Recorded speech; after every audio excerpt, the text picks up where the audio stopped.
man wakes up from a car crash with no memory of who he is, only to discover that everyone who gets close to him drops dead, except for one woman who seems to cancel the curse out entirely. We open with a violent lightning strike and a man waking up injured and disoriented deep in the woods, catching flashbacks of panicking right before some kind of car crash. Spotting the wrecked vehicle nearby confirms it wasn't a dream, but he has no memory of how he ended up there. So he starts walking toward the nearest town along the way. He flags down a passing car for help, only to find the driver already dead behind the wheel, her eyes clouded over as if from some strange illness. He grabs her phone to call for help, and it's only when the operator asks for his name that he realizes he has no memory of his own identity at all. Checking his wallet reveals a driver's license with no name printed on it. Deepening the confusion as he processes this, a dead crow drops onto the car roof nearby, its eyes clouded the exact same way. Pressing on toward town, he arrives at a diner, only to find everyone inside already dead, sparking a panic that this might be some kind of contagious outbreak. Stepping back outside, he witnesses a truck driver drop dead too,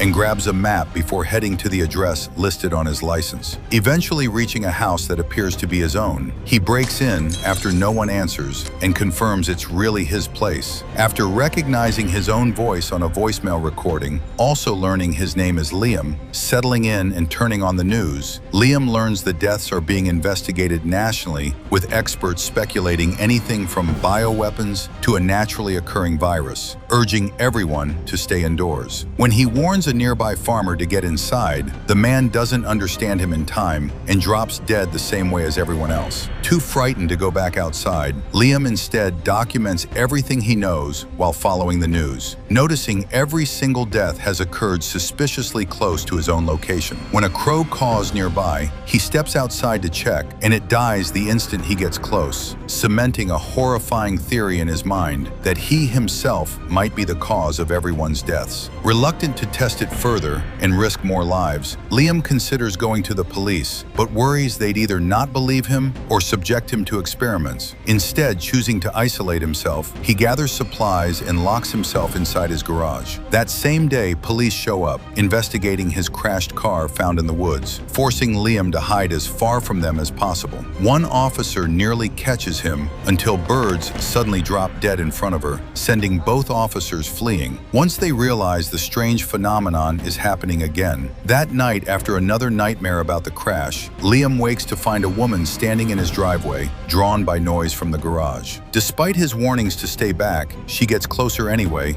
No, don't come any closer, please! I just want to talk to you. And surprisingly, survives entirely unharmed. Introducing herself as Jane, she explains she woke up in a hospital that morning with no memory beyond being told she'd been in a crash involving his car, prompting her to track him down for answers. Do you know who I am? You're gonna have to help me out here, because I don't remember any of it. You're in the truck with me. Equally confused, the two realize neither remembers what caused the accident or why they were together at all. When a nearby puppy approaches Liam and survives completely fine, he starts questioning whether he's really the center of the deaths, though he keeps that theory to himself for now. The two head to his house together, confirming he lives alone, and while looking at her reflection, Liam suddenly remembers her getting into his car the night of the crash, prompting them to check a map for a bridge located near the accident site. The next morning, they visit the bridge, but neither recalls anything specific there. Jane shares one of her only clear memories, a childhood mall trip with her family, which Liam sees as a hopeful sign that more memories could eventually resurface. Then Jane suddenly remembers standing on that very bridge one night, holding a blank piece of paper before tossing it into the water. With Liam standing right beside her, determined to dig deeper, they return to the actual crash site and discover a massive, scorched black circle on the ground, triggering more fragmented memories of standing on opposite sides of it that night. Liam theorizes the circle marks the range of whatever curse is affecting him, explaining that the deaths started the moment he woke up and stopped entirely after meeting Jane. That was me. I killed those people. Panicked by the implication, Jane refuses to keep working with him and tries to run, but they're interrupted by a police officer who recognizes Liam from his abandoned car. As she keeps him occupied, Jane slips away, and the moment she's far enough, the officer suddenly drops dead too. Now convinced, Jane somehow counters his curse. Okay, I promised you, you're not gonna die. Liam tests the theory further at a nearby field, having her slowly walk away from a goat. Sure enough, the animal dies the instant she crosses outside some invisible radius. Confirming his suspicion afterward, they visit a hospital for an MRI scan, hoping for answers, staying physically close throughout the procedure, though the results come back completely normal. At the same time, news breaks that police have connected the officers and farmers' deaths directly to Liam. And realizing an arrest would only endanger more lives, the pair rushes to escape before officers already stationed at the hospital catch up to them. Scrambling into an elevator, Jane gets briefly distracted by missing person posters on the wall, sparking a sudden realization. The paper she remembered holding on the bridge wasn't blank at all. It was actually a missing person flyer bearing her own photo. Back in the moment, Liam loses track of Jane amid the chaos and braces for more deaths as the elevator opens, but urges everyone nearby to run immediately, and thankfully, no one dies this time, with Jane reuniting with him safely afterward. The two drive to a secluded, fenced property to spend the night in the car, Liam once again jolted awake by nightmares of the crash. The next day, radio news reveals police now know Jane is traveling with Liam, and that her husband, Sam, is publicly begging her to come home during a press conference. Information that stuns Jane, since she had no memory of being married at all. The two track Sam down privately, and though skeptical at first, he's forced to believe them once Liam demonstrates the curse firsthand by killing several birds nearby. Can we trust you? Hiding out in Sam's office, Liam finds the exact missing person poster from Jane's fragmented memory, revealing her actual name is Rose, and that the missing girl pictured is actually her twin sister Lily, who vanished months earlier and was never found. Her disappearance sent Jane spiraling into depression, obsessively searching for answers, which caused serious friction with Sam and ultimately drove her to leave home. Just days before this revelation unlocks even more of Jane's memory. That on the night in question, she'd given up hope of finding her sister and nearly attempted suicide on the bridge, only for Liam to intervene and save her life. They'd been driving away together when the crash occurred, and a grateful Jane thanks him for what he did. You saved my life.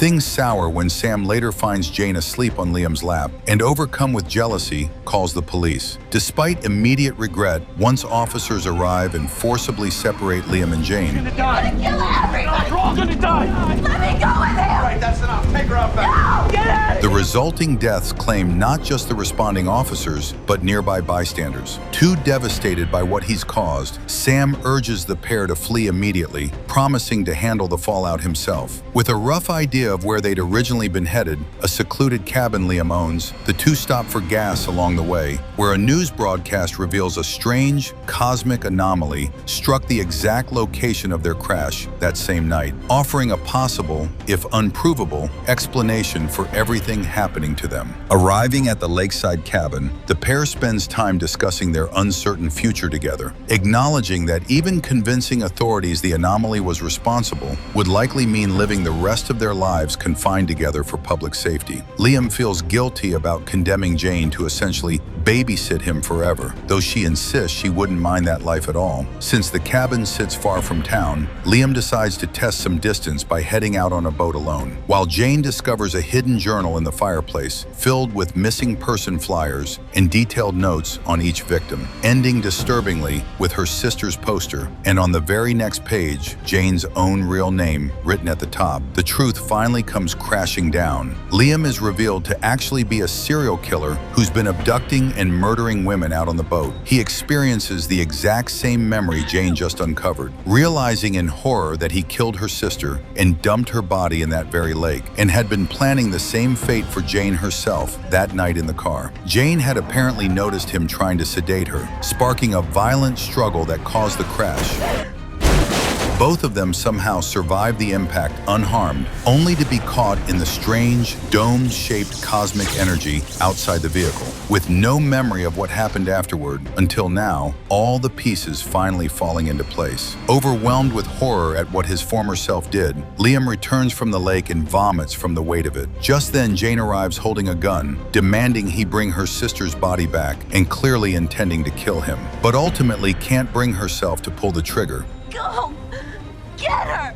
Heading back to the cabin, they find it surrounded by armed men, mistaken for terrorists attacking them. Liam fights back, killing 2 of the attackers, before the last one panics and shoots Jane before dying himself. Moments later, leaving her critically wounded, Liam rushes her to the hospital, watching helplessly as doctors take her away. No longer able to reconcile with the monster he once was, disgusted entirely by his former self's crimes, Liam ultimately takes his life in the end, ensuring no one else will ever die because of him again.